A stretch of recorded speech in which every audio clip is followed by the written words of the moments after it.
Encore une fois, je vous salue, bien-aimés. C'est une grâce, comme je le disais tout à l'heure, de participer à ces moments importants, ces moments de célébration du Seigneur en cette fin d'année. Je remercie notre papa aumônier pour l'invitation qu'il m'a adressée. Et vous, je vous bénis encore de votre présence dans cette salle. Amen. Alors que nous sommes encore debout, nous allons lire la parole de Dieu dans le premier livre de Samuel. Le premier livre de Samuel au chapitre 7. 1 Samuel au chapitre 7.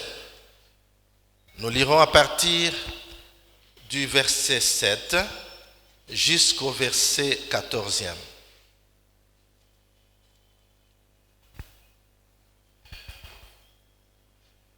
« 1 Samuel 7, de 7 à 14.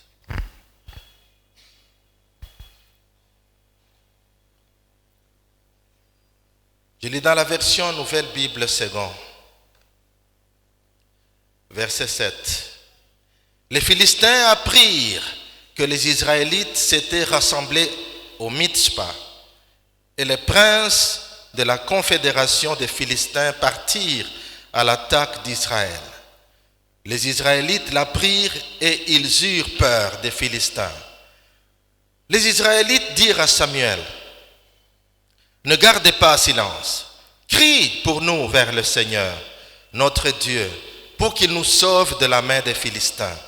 Samuel prit un agneau de lait et l'offrit tout entier en holocauste au Seigneur. Il cria vers le Seigneur pour Israël. Et le Seigneur lui répondit. Pendant que Samuel offrait l'holocauste, les Philistins s'approchèrent pour faire la guerre à Israël. Ce jour-là, le Seigneur fit retentir le tonnerre à grand bruit sur les Philistins et les frappa de panique. Ils furent battus par Israël. Les hommes d'Israël sortirent du Mitzpah, poursuivirent les Philistins et les battirent jusqu'au-dessous de Beth-Car.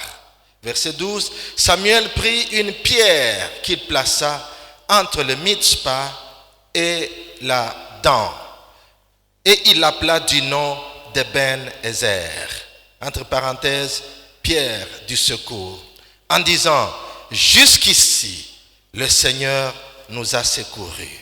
Verset 13. Ainsi les Philistins furent humiliés et ne vinrent plus sur le territoire d'Israël. La main du Seigneur fut contre les Philistins pendant tous les jours de Samuel. Les villes que les Philistins avaient prises sur Israël revinrent à Israël, depuis Écron jusqu'à Gath, avec leur territoire. Israël les délivra de la main des Philistins, et il eut la paix entre Israël et les Amorites. Amen. Et prenez vos places, que Dieu vous bénisse.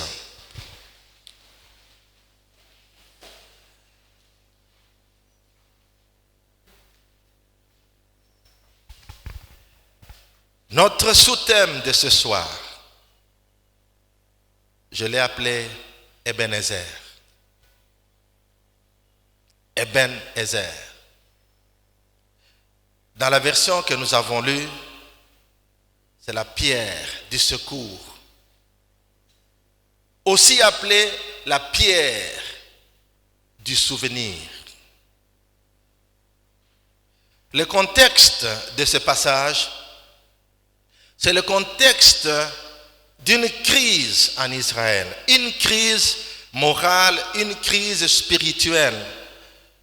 Le peuple a abandonné son Dieu et s'est adonné à adorer des idoles. Et comme il fallait s'y attendre, Dieu a suscité un peuple étranger pour venir assiéger Israël, les Philistins, qui étaient leurs ennemis de longue date, les ennemis de toujours, si je peux m'exprimer ainsi. C'est des peuples qui auraient dû être anéantis lors de la conquête de Canaan, mais il y a des peuplades qui sont restées. Quand vous lisez les livres des juges, vous comprendrez que tous les peuples qui occupaient Canaan n'avaient pas été exterminés. La Bible dit il y a des peuples qui étaient restés pour que le peuple d'Israël apprenne la guerre.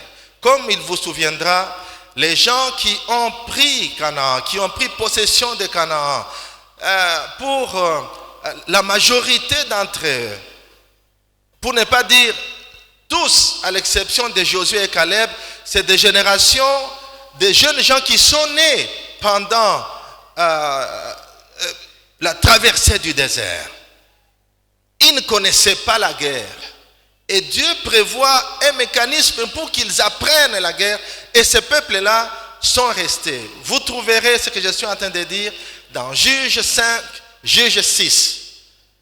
Alors les Philistins sont un peuple que le Seigneur utilise pour juger Israël quand Israël perd la pédale, quand Israël s'écarte de la route. En ce moment-ci, parce que le peuple a oublié son Dieu, le peuple d'Israël, Dieu utilise les Philistins pour pouvoir juger le peuple d'Israël. Les Philistins assiègent donc Israël et des années passent. Pendant qu'ils sont sous le siège philistin, ils prennent conscience de leur état de déclin spirituel et ils lancent un cri de détresse devant Dieu. Ils sont prêts, ils sont sur le point de se repentir devant Dieu.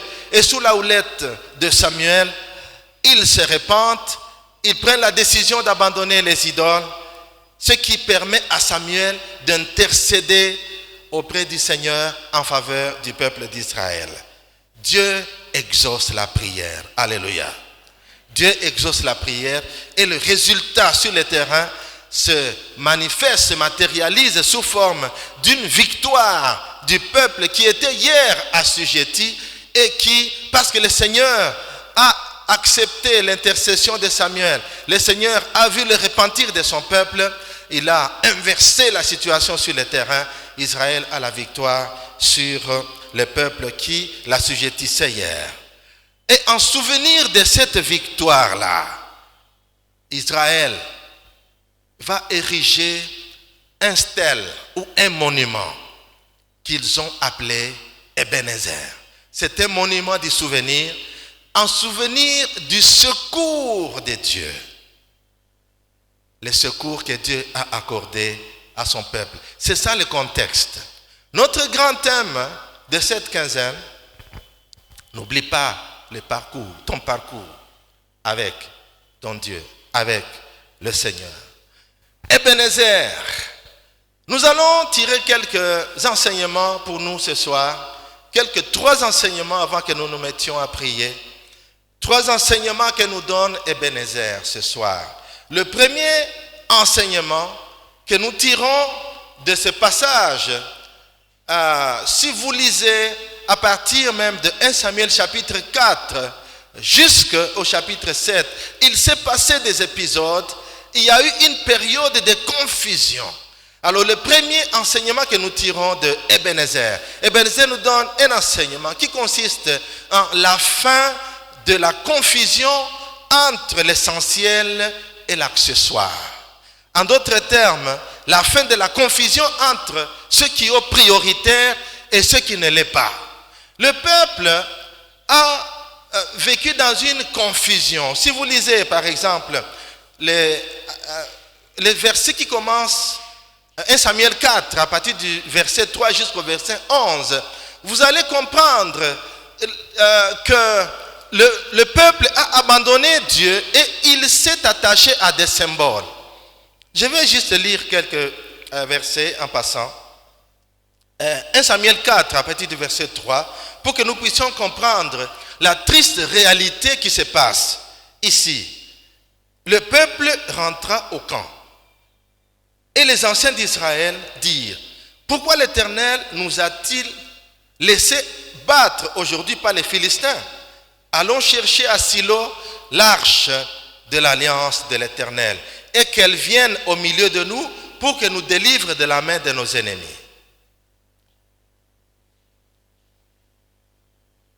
Le verset 7, les Philistins eurent peur parce qu'ils crurent que Dieu étant venu dans le camp.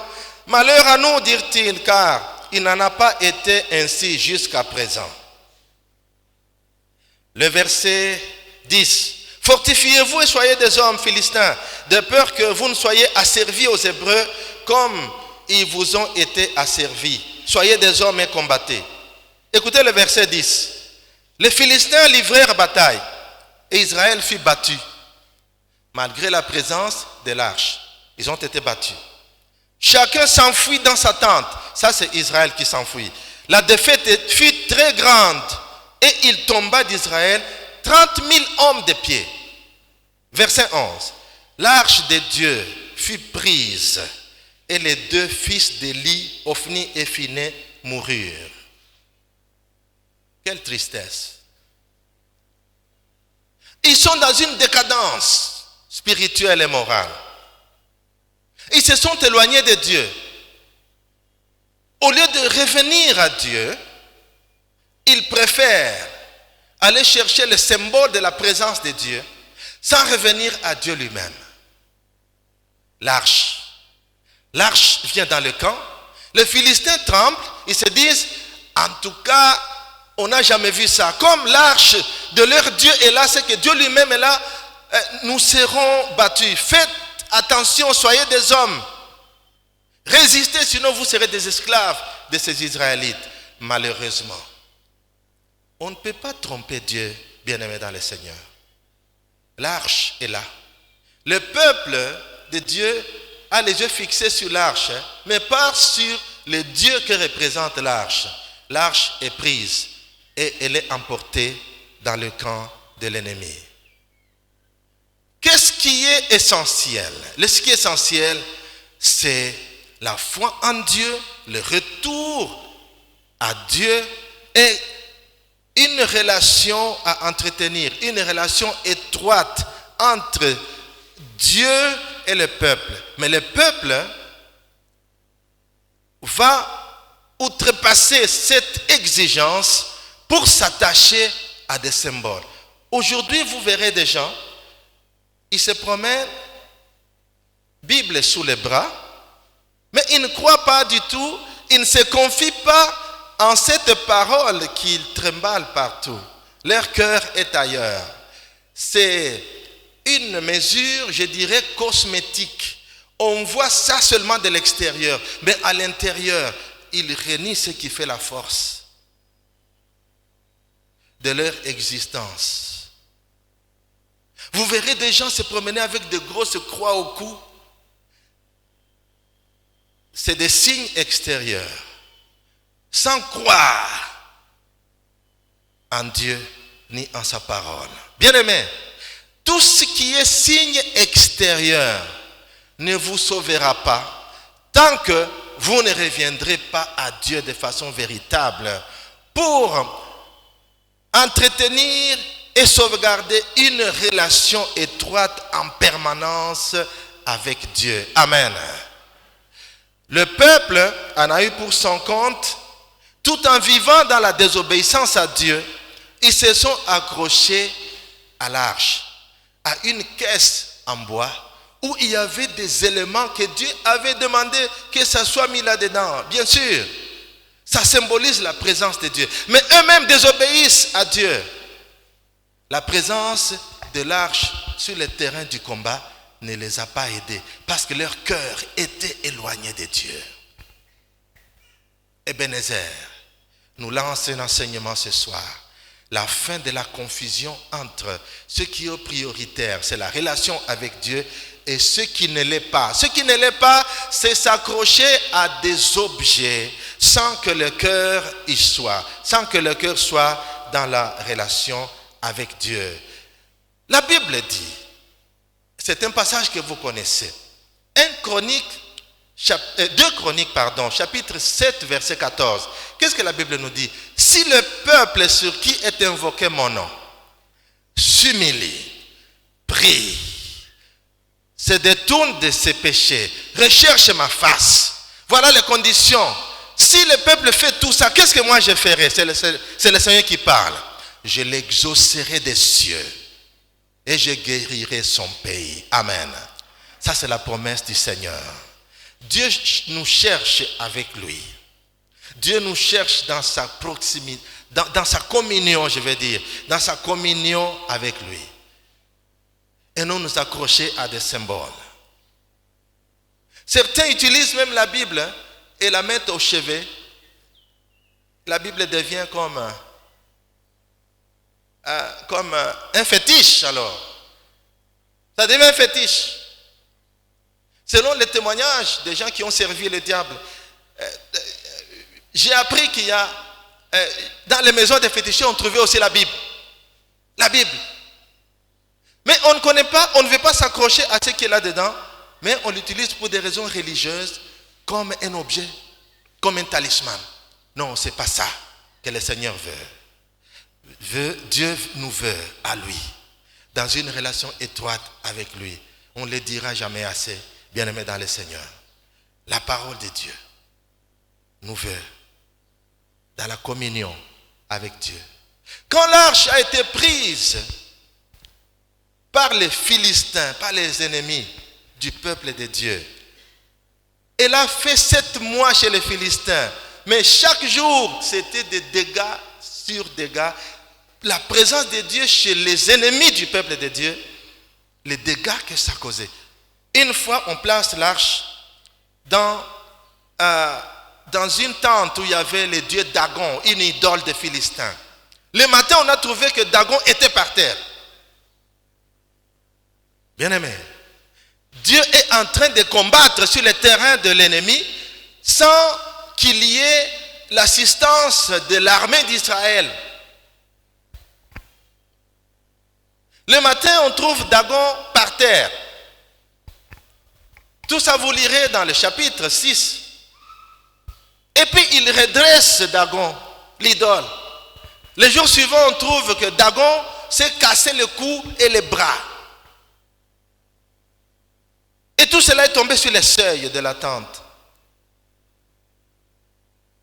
Les Philistins se sont dit, parce que leur Dieu est tombé sur les seuils, on ne va plus passer par les seuils. Et c'était désormais un interdit, parce que leur Dieu s'est cassé la tête et les bras par la puissance du Dieu d'Israël, représenté par l'arche. Que vous le vouliez ou pas, Dieu manifestera sa grandeur. Dieu a manifesté sa suprématie pour montrer que les dieux des peuples sont des idoles. Et devant la face à face, il n'y a point d'autre Dieu. Si vous lisez la Bible, vous verrez que l'arche s'est déplacée de ville en ville. On déplace l'arche d'une ville où elle a fait des dégâts, on l'envoie dans une autre, et là aussi ça fait des dégâts, ça crée des maladies, ça crée des hémorroïdes, ça crée des tumeurs. Il y a des villes où on déplore des morts. Finalement, les Philistins se disent, non,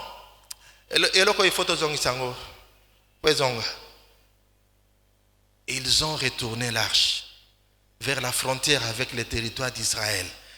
On l'a récupéré, l'arche. Vous connaissez l'histoire de ce monsieur Abinadab, chez qui on a placé l'arche. Et la présence de l'arche a béni la maison de ce monsieur. Et quand on a appris que l'arche a béni la maison où on l'a placée, David se décide de récupérer l'arche dans la cité de David. Mais nous ne sommes pas là. Ici, nous parlons de la confusion. Ebenezer, la pierre du souvenir. Quand l'arche est revenue dans le territoire, Israël est toujours sous le siège des Philistins. Le peuple commence à prendre conscience de ses fautes, commence à prendre conscience de ses erreurs. Ils disent à Samuel, qui est le sacrificateur et le prophète de Dieu en Israël, est-ce que tu peux intercéder pour nous afin que cette situation, le siège des Philistins puisse s'arrêter? Samuel leur dit, si vous revenez de tout votre cœur, vous vous repentez, moi je vais intercéder. Ils ont dit oui, nous nous repentons devant le Seigneur. Cette fois-là, Samuel intercède en faveur du peuple et Dieu exauce la prière. Alléluia. Quand Dieu exauce la prière, il se livre une bataille entre Israël et les Philistins parce qu'ils sont revenus à Dieu. C'est ce que Dieu cherchait. Dieu n'attendait que ça. Dieu a accordé la victoire à Israël sur les Philistins. Les Philistins ont été battus. Ils ont battu en retraite. Cette victoire, c'est une grande victoire. Depuis plus de 20 ans, ils n'avaient jamais remporté une telle victoire. Et en souvenir de cette victoire, Samuel, avec tout le peuple d'Israël, vont ériger un stèle.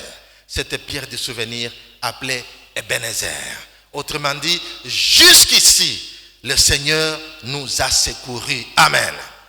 Pour garder le souvenir de leur parcours avec Dieu, de la main de Dieu qui s'est manifestée dans leur vie, ils doivent immortaliser ces souvenirs sous la forme d'un monument.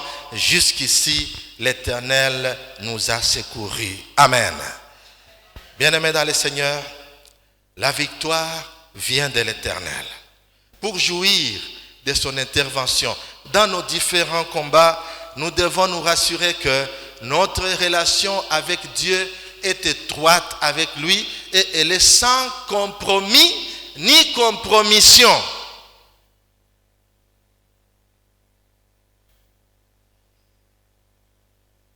C'est ça l'essentiel. C'est ça la priorité. Quand le Seigneur s'adresse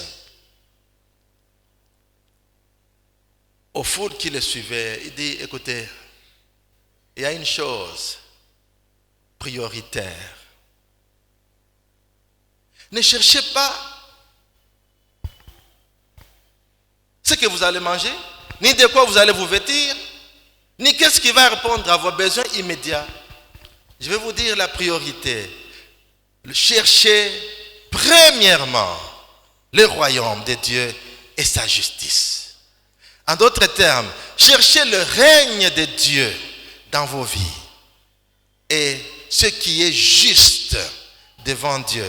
Et tout le reste vous sera donné par-dessus.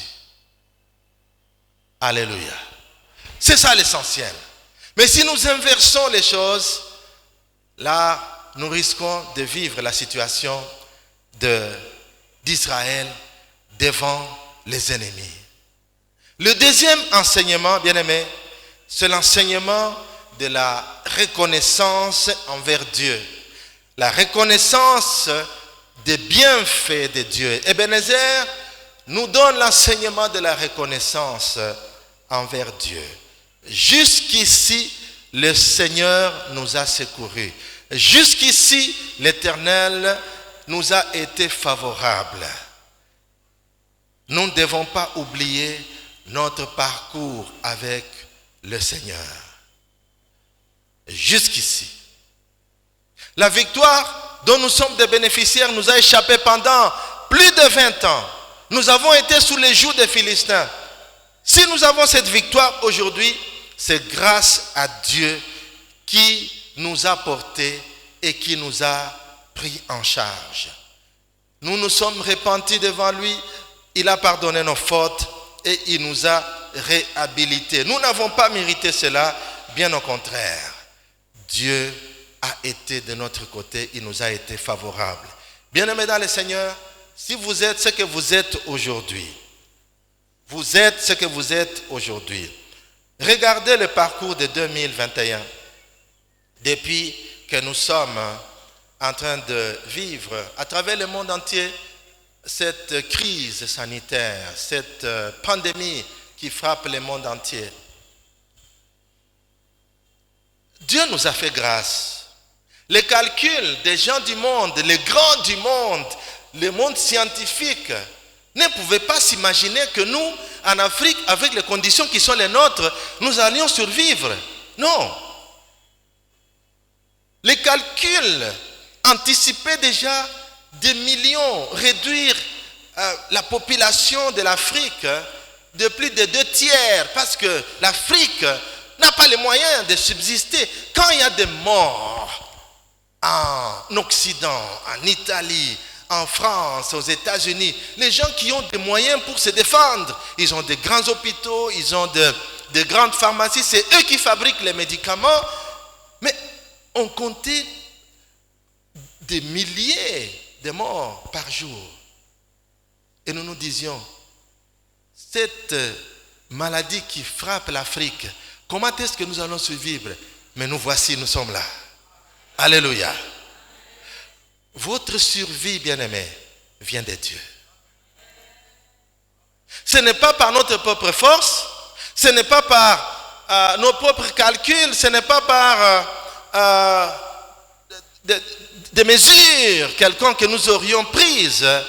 Notre survie vient de Dieu, bien-aimés.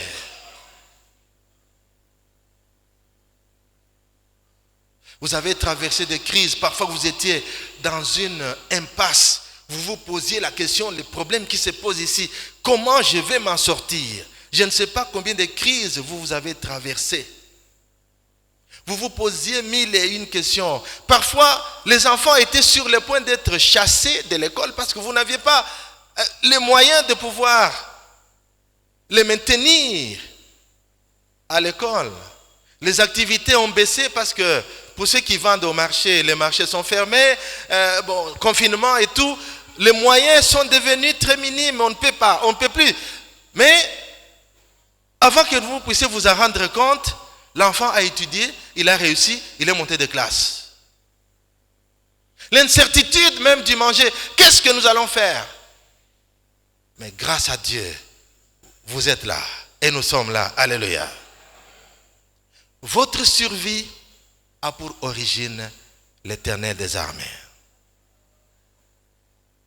N'eût été l'Éternel qui nous sauva, qu'Israël le dise.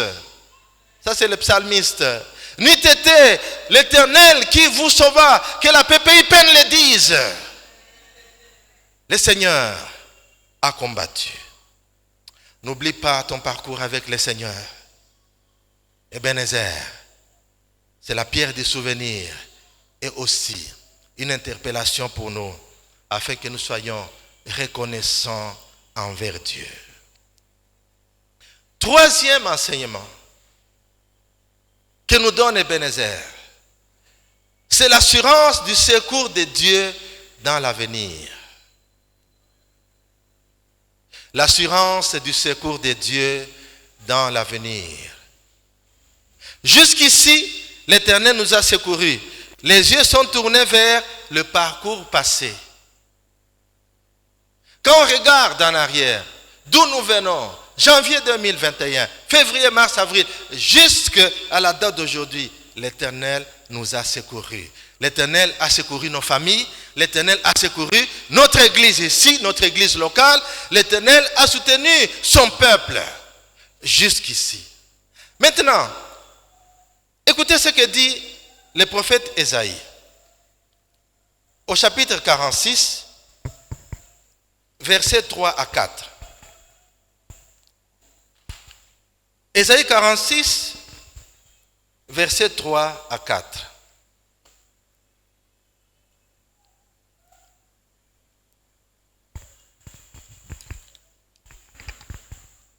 Ésaïe 46, 3 à 4. C'est le Seigneur qui parle. Écoutez-moi, maison de Jacob, et vous tous, restes de la maison d'Israël.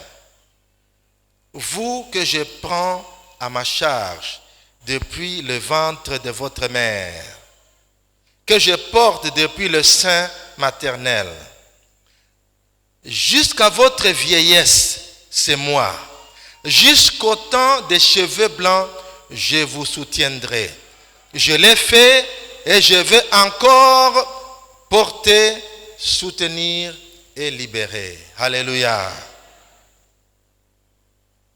Je l'ai fait. Je vais encore vous porter, nous dit notre version, vous soutenir et vous sauver.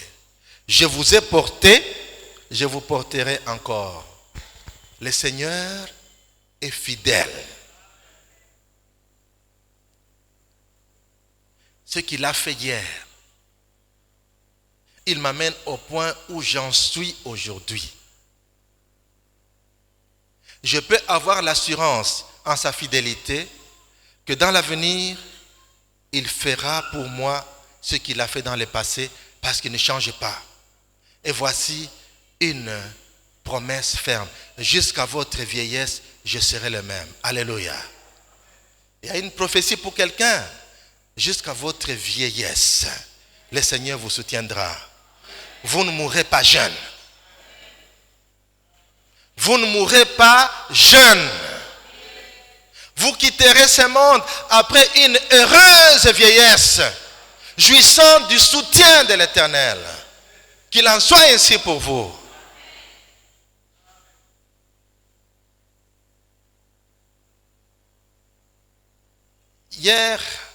Avant-hier, je prêchais chez nous là-bas à la PPUKIN. Je suis chez nous aussi ici. Hein?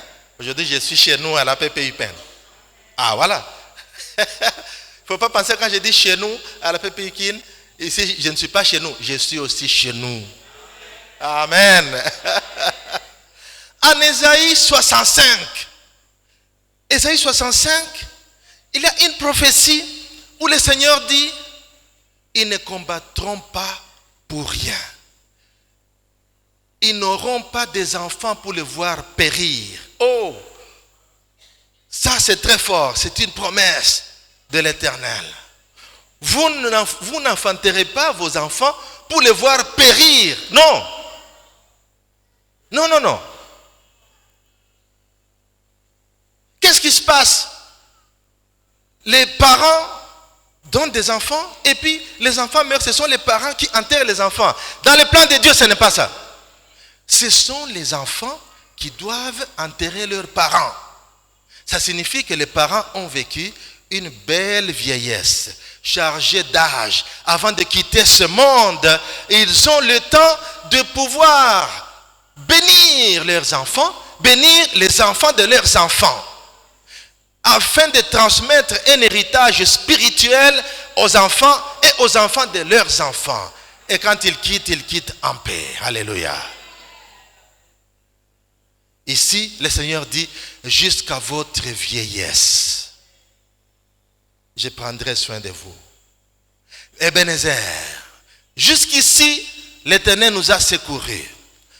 C'est un message, c'est un enseignement qui nous donne de l'espoir. Une garantie, l'assurance du soutien de Dieu, du secours de Dieu dans l'avenir. Regardez David. David devant Goliath. David va sur le terrain du combat. Son père lui a dit, va amener à manger à tes frères qui sont sur le terrain du combat. Il arrive, il trouve tout le monde a la tête baissée devant un géant. Heureusement pour David, quand il arrive sur le terrain, le géant Goliath sort de son camp. Il commence à insulter. Il insulte Israël. Il insulte l'armée d'Israël. Il insulte même les dieux d'Israël. Curieusement, même les généraux de l'armée d'Israël, ils sont là la tête courbée. Ils ne peuvent pas bouger parce qu'ils ont peur. Ils ont peur de la taille imposante. À l'époque, je vous rappelle, les combats c'était au corps à corps. Si vous êtes fort, vous sortez un monsieur, une personne de votre camp et l'armée de l'ennemi sort aussi un camp pour pouvoir s'affronter l'un l'autre. S'il y a une défaite, c'est la personne qu'on a battue et son armée qui est battue. La victoire est remportée par la personne qui a remporté justement la victoire. Donc il y a un représentant. C'était des combats de représentants. Israël ne peut pas sortir un représentant pour pouvoir aller affronter Goliath. David est peiné dans son cœur. Comment un monsieur, il dit, mais comment cet incirconcis-là, un païen, peut oser insulter l'armée de l'Éternel? Non, moi je dois l'affronter. je dois l'affronter. Quand le roi Saül apprend que David veut affronter Goliath, il appelle petit. Petit, non. Zala sérieux. Moutouana, il est né dans la guerre. C'est un guerrier depuis son enfance. Toi, quelle expérience de guerre toi tu as pour pouvoir affronter Goliath? Il dit, oh, Sa Majesté le roi, Zala calme, tel que tu me vois là. Bien sûr, je ne suis qu'un petit, mais j'ai une expérience de la guerre. As-tu déjà entendu quelqu'un qui combat contre un lion, contre un ours? Moi, je l'ai fait. J'étais en train de paître les moutons, les bêtes de mon père. Un lion est arrivé, il a ravi une brebis. Je suis allé contre ce lion. Je lui ai cassé la mâchoire et j'ai récupéré la brebis. Un autre jour, c'est l'ours qui est venu. J'ai fait la même chose. De la même manière que Dieu m'a aidé dans le passé pour pouvoir remporter des victoires sur ces bêtes féroces qui pouvaient me tuer, je vais affronter cet incirconcis. Le Dieu qui t'a soutenu hier, il est le Dieu qui te soutiendra demain.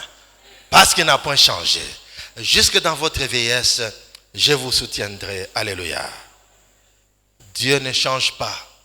Il est le même hier, aujourd'hui et éternellement. C'est pour cette raison que Dieu est fiable. Nous pouvons lui faire confiance. Les hommes changent, les hommes sont finis. Ils sont finis. Par opposition à Dieu qui est infini. Les hommes sont limités, mais Dieu est illimité. Ton oncle qui soutient tes études peut te garantir que tout au long de ton cycle d'études, jusqu'à la fin de ta licence, il te soutiendra. Mais pendant que tu es en deuxième graduat, troisième graduat, il tombe malade. Tout l'argent qu'il avait mis de côté pour t'aider, il va se soigner en Suisse, il va se soigner au Brésil, je ne sais pas où. Il a Covid, et puis, qu'est-ce qu'on apprend?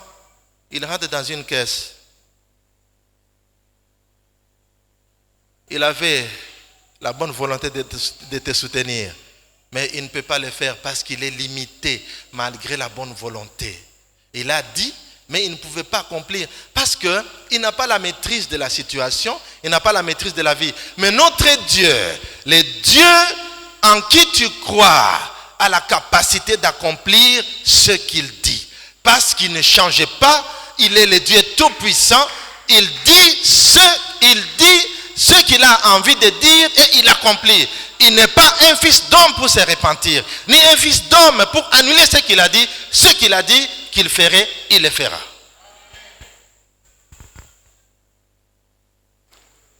Nous pouvons compter sur lui. Ebenezer, c'est un message, c'est un enseignement d'assurance, du soutien de Dieu pour l'avenir. Alléluia. Dis au voisin, Dieu me soutiendra en 2022. Ah oui, de la même année qu'il m'a soutenu en 2021. J'entrerai en 2022 avec le soutien du Dieu très haut. Amen.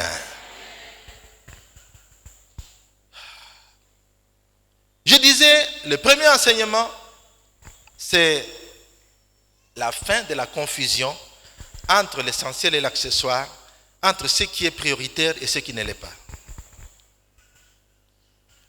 Nous avons dit le deuxième enseignement, c'est l'enseignement de la reconnaissance envers Dieu pour ce qu'il a fait dans notre vie, dans notre famille, dans notre église. Le troisième, c'est l'assurance du soutien de Dieu, du secours de Dieu dans l'avenir. Je termine par cette question que pose le psalmiste dans le psaume 116. Psaume 116 au verset 12. Psaume 116 au verset 12.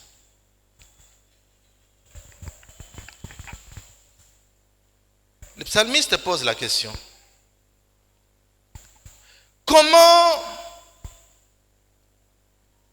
rendrai-je au Seigneur tous ses bienfaits envers moi?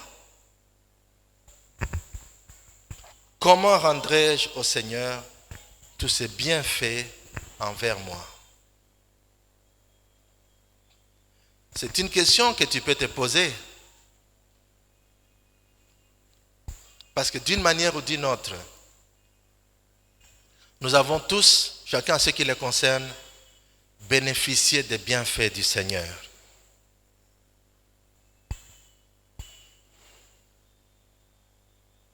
L'expression de notre reconnaissance envers Dieu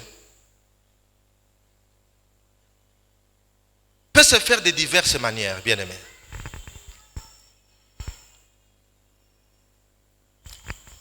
Dans ce passage, le verset 13 nous dit: je lèverai la coupe du salut et j'invoquerai le nom du Seigneur.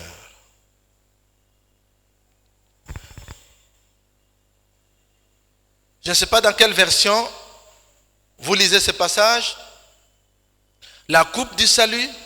Dans d'autres versions, on parle de la coupe de délivrance.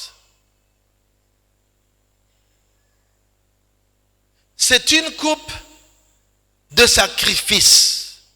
C'est-à-dire, il y a un sacrifice qu'on y mettait, une offrande qu'on y mettait pour pouvoir recevoir la délivrance ou l'intervention du Dieu très haut. Quand le psalmiste est en train d'écrire ce psaume, je lèverai la coupe du salut. En d'autres termes, en des termes très simples, j'offrirai des sacrifices au Seigneur pour ce qu'il a fait. Quand on parle de sacrifices, nous avons les sacrifices de nos lèvres qui élèvent son nom. Ce sont des louanges. Comment rendrai-je au Seigneur les bienfaits à ma faveur? Je louerai son nom. Mais il y a aussi un sacrifice que nous pouvons faire, une offrande que nous pouvons offrir au Seigneur en reconnaissance aux bienfaits du Seigneur. Généralement, dans nos paroisses, il y a un jour où nous amenons des actions de grâce au Seigneur pour tout ce que le Seigneur l'a fait. Je ne sais pas à quelle date on va faire ça ici. Pardon? Le 31. Voilà, c'est une occasion pour nous de penser à ce que le Seigneur a fait pour nous tout au long de l'année. Comment lui rendrai-je les bienfaits? Je lèverai la coupe du sacrifice. Je lèverai la coupe de délivrance. J'amènerai une offrande. Vous savez, quand on parle de sacrifice, il y a sacrifice et sacrifice. Quand vous pouvez donner quelque chose, vous donnez 1000 francs, 2000 francs dans les paniers. Je me demande si c'est un sacrifice. Vous êtes sacrifié en quoi? Si vous avez donné 2000 francs sur 100 000, sur 200 000 ou sur 500 000, 2000 francs. Ça, ce n'est pas un sacrifice. Un sacrifice n'est sacrifice que quand vous le sentez. Vous avez offert un sacrifice, vous sentez le choc, vous vous dites, ah, ça, j'ai laissé un petit trou quand même dans ma poche. Ça, c'est un sacrifice. Quelqu'un me comprend?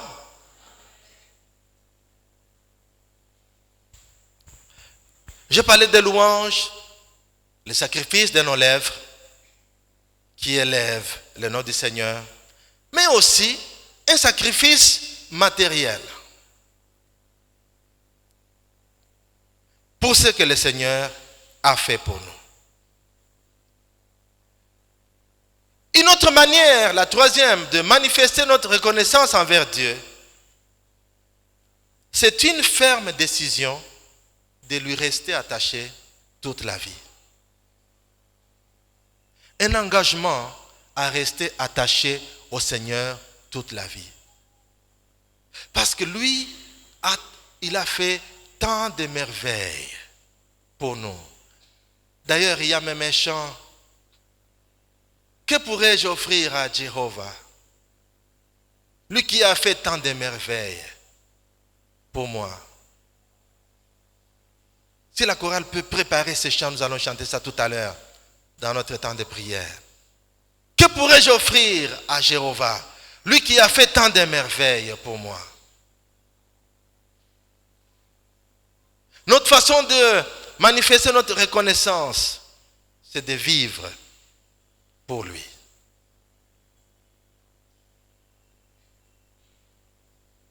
L'apôtre Paul dit, quand il écrit aux Galates, dans le chapitre 2 de l'épître aux Galates, au verset 20, il dit, « J'ai été crucifié avec Christ.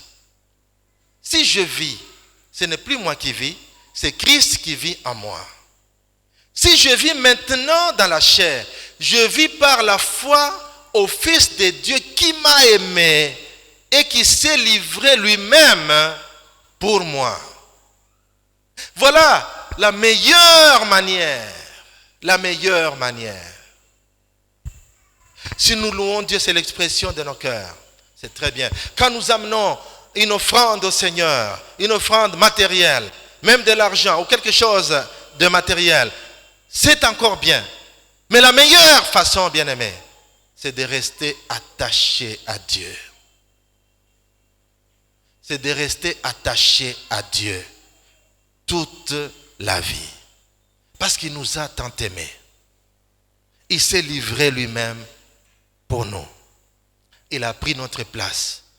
Et il veut nous voir vivre une vie qui le glorifie. Alléluia.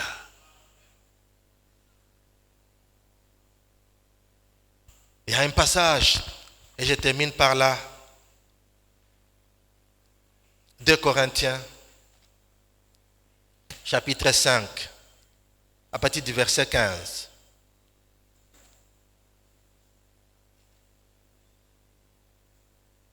De Corinthiens chapitre 5 au verset 15.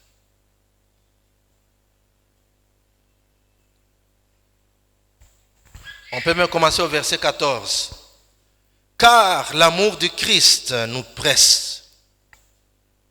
Nous qui avons discerné ceci, un seul est mort pour tous, donc tous sont morts. Et s'il est mort pour tous, c'est afin que les vivants ne vivent plus pour eux-mêmes, mais pour celui qui est mort et ressuscité pour eux. Amen.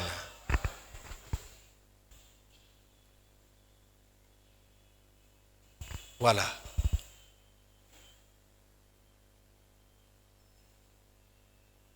Voilà la vraie raison que le Seigneur attend.